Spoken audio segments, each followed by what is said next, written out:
세상 풍속을 따르고 있지 않는가 하는 제목으로 말씀을 나눕니다. 우리가 세상 부러워질 때가 가끔 있습니다. 언제 그렇습니까? 정말 돈이 없어서 힘들 때 세상 돈 많은 사람들 부러워집니다. 또 정말 어려운 일 당해서 억울한 일 당해서 백방으로 노력을 하지만 일이 안 풀릴 때 권세 있는 사람들 부러워집니다. 저 권세만 있으면 좀 백만 있으면 이거 아무 문제도 아닌데 내가 이렇게 고생하는구나 하고 세상이 부러워질 때가 있습니다. 또 동창 모임 나갔는데 예수 안 믿는 내 동창이 나보다 더 잘 돼 있을 때 좋은 직장 가지고 뭐 승진하고 있고 그렇게 살아가는 모습을 볼 때 신앙의 회의가 듭니다. 이처럼 세상은 매력적으로 보입니다. 우리도 그 세상을 따라가고 싶은 마음이 생깁니다. 하나님 말씀을 벗어나서 저 세상을 따라가면 행복해질 것 같은 그런 유혹을 받습니다. 하와가 하나님 말씀을 벗어나서 저 선악과를 먹으면 행복해질 것이다 라고 유혹받았던 것처럼 우리도 늘 이런 신앙의 위기를 옆에 두고 살아갑니다. 신사사시대를 우리가 살고 있다라고 제가 말씀을 드렸습니다. 특히 이 신사사시대를 살고 있기 때문에 더욱 이런 유혹이 우리에게 강하게 다가옵니다. 세상이 굉장히 매력적으로 보입니다. 삼손이 그 유혹에 완전히 빠져들었습니다. 오늘 말씀은 삼손이 하나님이 여러 번 경고하심에도 불구하고 블레셋 여인에게 내려가서 결국 결혼하는 내용입니다. 이 말씀을 통해서 하나님께서 우리에게 들려주고 싶은 메시지가 있습니다. 첫째는 하나님 자녀가 세상 따라 살도록 유혹당하고 있다 하는 것을 말씀하고 싶으신 겁니다. 앞에서도 말씀드렸습니다만 세상이 굉장히 매력적으로 다가옵니다. 삼손이 결국 블레셋 여인하고 결혼을 합니다. 왜 그렇습니까? 매력적이었기 때문에. 이 세상 따라가면 행복할 것이라고 생각이 되었기 때문에, 판단되었기 때문에. 그래서 블레셋 여인하고 결혼한 것입니다. 블레셋이 좋았고 블레셋 사람처럼 살고 싶었고 10절이 바로 그 이야기를 그렇게 풀고 있죠. 10절 말씀을 보시면 삼손의 아버지가 여자에게로 내려가매 삼손이 거기서 잔치를 베풀었으니 청년들은 이렇게 행하는 풍속이 있음이더라. 이스라엘 결혼 풍속은 신부가 신랑 집에 오는 겁니다. 그런데 지금 어떻게 되고 있습니까? 신랑 아버지가 지창감을 들고 신부집에 갑니다. 그리고 신랑도 따라갑니다. 그리고 거기에서 머뭅니다. 그거 하는 것이죠. 이게 다 블레셋 풍속이었습니다. 이스라엘 풍속이 아니라 블레셋 풍속을 따라간다는 거죠. 여기 보면 청년들은 이렇게 행하는 풍속이 있음이더라. 이 내용이 대부분 이스라엘 청년들이 다 이렇게 블레셋 풍속을 따라갔다는 겁니다. 좋아 보이니까. 게다가 당시 혼인잔치는 술파티였습니다. 잔치를 베풀었다는데 술 마시고 노는 겁니다. 우리가 잘 알고 있습니다. 삼손은 누굽니까? 술을 가까이 할 수 없는 나시린입니다. 하나님께 구별된 하나님의 백성이었습니다. 헌신자였습니다. 사명자였습니다. 그런데 그가 지금 술파티 벌리면서 술을 함께 먹고 마시며 놀고 있습니다. 완전히 블레셋에 동화되어 갔다는 것이죠. 이처럼 블레셋이 좋았고 블레셋 여인이 좋았고 블레셋 풍속이 좋았습니다. 매력적이었습니다. 이 성경에 기록된 이스라엘 백성들의 이야기를 다 살펴보시면 이스라엘 백성들 위기는 언제 옵니까?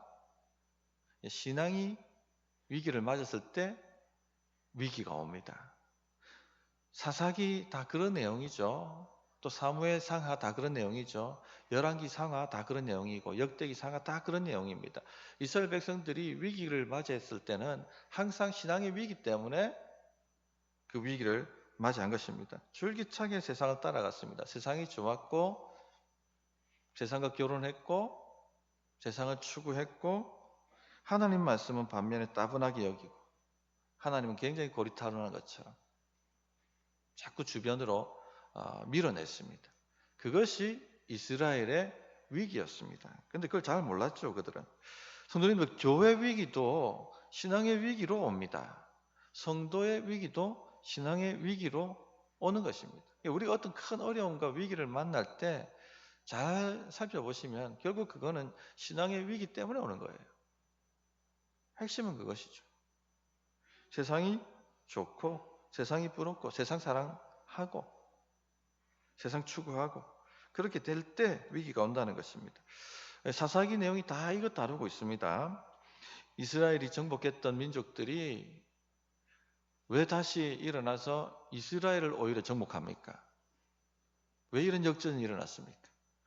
블레셋이 좋았기 때문에, 가나안이 좋았기 때문에, 그 가나안 사랑하고 가나안 따라가고 가나안과 결혼하고 그렇게 되니까 이 위기가 온 것입니다. 오히려 가나안을 따라가면 행복해진 게 아니라 가나안에게 빼앗겨 버렸습니다. 사사기 2장 13절부터 15절이 한마디로 그 얘기를 해주고 있는 거죠. 곧 그들이 여호와를 버리고 바알과 아스타롯을 섬겼으므로 여호와께서 이스라엘에게 진노하사 노략하는 자의 손에 넘겨주사 그들이 노략을 당하게 하시며 또 주위에 있는 모든 대적의 손에 팔아 넘기심에 그들이 다시는 대적을 당하지 못하였으며 그들이 어디로 가든지 여호와의 손이 그들에게 재앙을 내리시니 곧 여호와께서 말씀하신 것 같고 여호와께서 그들에게 맹세하신 것 같아서 그들의 괴로움이 심하였더라. 우리는 세상 따라가면 이렇게 불행하게 되어 있습니다. 그런데 하나님 제대로 만나지 못한 성도는요, 이 세상이 매력적으로 보이기 때문에 세상을 추구하고 세상을 따라가게 되어 있습니다. 시편 73편 3절에 보면 이는 내가 악인의 형통함을 보고 오만한 자를 질투하였습니다. 이렇게 신앙 좋은 사람도 자칫 정신을 차리지 않으면 세상이 부러워지게 되고 신앙의 회의를 느끼게 된다는 것입니다. 내가 악인의 형통함을 보고 오만한 자를 질투하였습니다. 이 세상이 부러워진다는 것이죠. 이렇게 되면 이제 세상을 쫓아가는 겁니다. 세상을 따라 살아가게 되는 것입니다. 성도님 어떻습니까? 세상이 부러워집니까? 좀 매력적으로 보입니까? 세상이? 나도 저렇게 살면 그런 생각이 들지는 않습니까? 세상 사람들 보십시오. 술도 마음껏 먹습니다. 그죠? 그리고 주일 되면 고민하지 않습니다. 산과 들로 마음이 좋아하는 대로 원하는 대로 그냥 놀러 다닙니다. 쾌락을 즐깁니다. 뿐만 아니라 성적으로도 굉장히 자유분방합니다. 우리 성도님들을 아직까지 그래도 우리가 이 대구 경북 쪽에는 조금 보수적이지 않습니까? 그러니까 이런 부분에 대해서 믿지 않는 사람들도 조금 그렇게 하는 면이 있는데 서울만 가도 교회 안에도 엄청나게 파트너를 바꾸면서 성적 쾌락을 즐기는 일들이 일어나고 있답니다.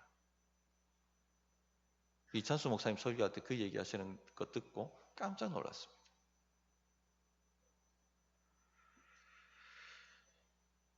이런 삶이 즐겁게 사는 삶이지 않을까? 그런 유혹을 받고 있지는 않습니까? 참 자유롭고 자기 삶을 추구하고 자기를 실현하고 행복할 것처럼 그렇게 생각이 되지는 않습니까? 그런데 문제는요, 이렇게 사는 사람들이 잘 살고 또 때에 따라 승진 잘하고 또 돈도 많이 벌고 심지어는 건강하기까지 하다는 겁니다. 그러니까 이제 여기 혼란이 생기는 거죠. 회의가 들기 시작하는 거죠. 반면에 예수 믿는 사람은 주일마다 교회 나와야 됩니다.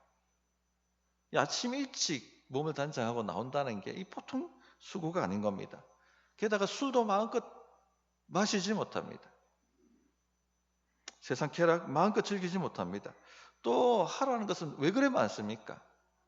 예배 나오는 것도 정말 많은 에너지를 들이면서 나오는데 거기다 성경까지 읽으라고 하고 또 심지어는 목장도 참석하라고 이야기를 하고 게다가 헌금도 하라고 이야기하고 심지어는 교회에 여러 봉사가 있으니 봉사도 하라고 이야기를 합니다. 뭐가 이렇게 하라고 하는 것이 많습니까? 그래서 그런 얘기를 하지 않습니까? 우리는 시간도 내고 돈도 내고 그렇게 살아가라고 이야기를 합니다. 요구를 합니다. 왠지 따분하고 고루하고 이 시대에 맞지 않은 것 같고 그런 생각이 한 번은 반드시 들 겁니다. 그런 유혹이 옵니다. 이것이 바로 신앙의 위기입니다. 사사기 시대에 이스라엘 백성들이 다 그렇게 생각했습니다. 그러니까 하나님의 말씀을 제쳐두고 예배를 제쳐두고 세상 가나안을 사랑하고 블레셋 사랑하고 그들과 결혼하려고 하고 그들의 풍속을 따르려고 하고 그들과 동화되려고 하고 그렇게 살아갔던 것입니다. 그렇게 사는 것이 나실인으로 사는 것보다 더 행복해 보였습니다. 나실인으로 사는 것보다 블레셋인으로 사는 것이 더 행복해 보이고 더 출세하는 길 같아 보이고 더 즐거웠고 자기를 실현할 수 있는 그런 삶이라고 생각되었기 때문에 아무것도 생각하지 않고 블레셋 여인하고 결혼하고 풍속을 따라갔던 것입니다. 우리가 이런 유혹을 받고 있다 하는 것을 깊이 깨달아야 됩니다. 특히 지금 이 시대가 더 그렇습니다. 더 우리는 깨어서 경성을 해야 됩니다. 그런데 두 번째 드리고 싶은 것은요, 하나님의 자녀는 절대 세상과 화합이 안 된다는 얘기입니다. 결국 하나님께서 택하신 사람은 세상과 불화하게 되어 있습니다. 왜냐하면 세상은 하나님께 속한 사람을 미워하게 되어 있기 때문에 그렇습니다. 요한복음 15장 19절 보시면 너희가 세상에 속하였으면 세상이 자기의 것을 사랑할 터이나 너희는 세상에 속한 자가 아니요 도리어 세상에서 나의 택함을 입은 자인 고로 세상이 너희를 미워하느니라. 우리 성도님들은 이 세상에 속한 자들이 아닙니다. 그러니까 세상 따라가면 세상이 나를 받아주고 나와 화목하고 나를 행복하게 해줄 것 같아 보이는데요. 천만의 말씀. 다릅니다. 우리는 세상에 속한 자가 아니라 하나님께 속한 자이기 때문에 세상이 결국 우리를 밀어내고 우리를 미워합니다. 핍박하게 되어 있습니다. 그러니까 아예 이런 세상을 따라가려고 하는 유혹을 끊어버려야 됩니다. 또한 우리는 세상의 영을 받은 사람이 아니라 하나님의 영을 받은 사람이기 때문에 세상이 우리를 미워하게 되어 있다 하는 것을 아셔야 됩니다. 고린도서 6장 15절부터 16절에 보면 그리스도와 벨리알이 어찌 조화되며, 이 벨리알은 사탄을 말합니다. 그리스도와 벨리알이 어찌 조화되며 믿는 자와 믿지 않는 자가 어찌 상관하며 하나님의 성전과 우상이 어찌 일치가 되리요. 우리는 살아계신 하나님의 성전이라. 왜? 우리 안에 성령이 계시기 때문에. 우리는 세상과는 결코 화합을 할 수가 없어요. 하나 될 수가 없습니다. 삼손은 태에서부터 구별된 하나님의 사람이었고 하나님께 속한 사람이었고 하나님의 영을 받은 사람이었습니다. 사사기 13장 25절에 보면 소라와 에스다올 사이 마하네단에서 여호와 영이 그를 움직이기 시작하셨더라. 하나님의 영을 받은 사람이었습니다. 그러니까 세상과 화목하고 싶어도 결국은요 세상과 불화할 수밖에 없습니다. 왜? 세상이 미워하니까. 그래 될 수밖에 없어요. 11절을 보시면 그 일이 나타나죠.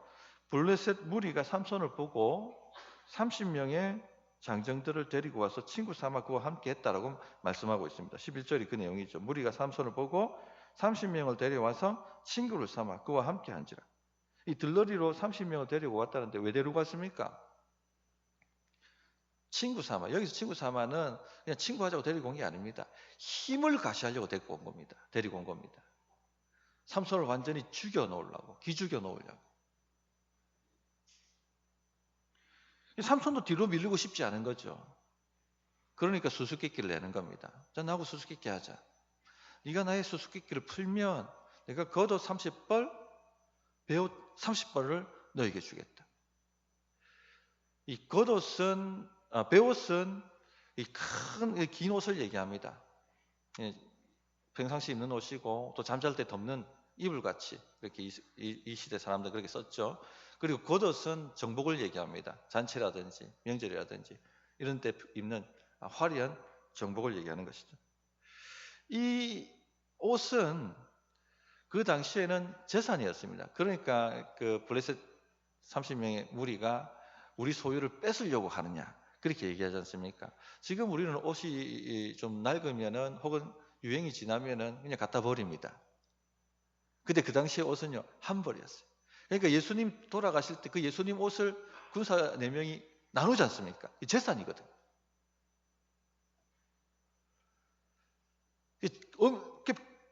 배옷 30벌, 겉옷 30벌, 어마어마한 재산인 겁니다. 엄청난 재산을 걸고 내기를 하자는 거야. 왜 그렇게 내기합니까? 안 밀리려고, 기죽여 놓으려고. 그렇게 했던 것입니다. 이 수수께끼 제안을 블레셋 청년들이 받아들입니다. 그러면서 수수께끼를 내죠. 14절에 보면 삼손이 그들에게 이르되 먹는 자에게서 먹는 것이 나오고 강한 자에게서 단 것이 나왔느니라 하니라. 그들이 사흘이 되도록 수수께끼를 풀지 못하였더라. 삼손이 낸 수수께끼입니다. 이것은 전에 삼손이 사자를 찍고 얼마 후에 그 사자 시체에서 벌집이 생기고 벌들이 꿀을 만들었던 그 벌꿀을 집어서 먹었던 그 경험을 가지고 수수께끼를 낸 것입니다. 그래서 먹는 자, 즉 사자에게서 먹는 것, 꿀이 나오고 강한 자, 사자에게서 단 것, 꿀이 나왔다 하는 수수께끼를 낸 거죠. 이건 삼손만이 경험한 체험이었기 때문에 어느 누구도 풀 수 없는 수수께끼입니다.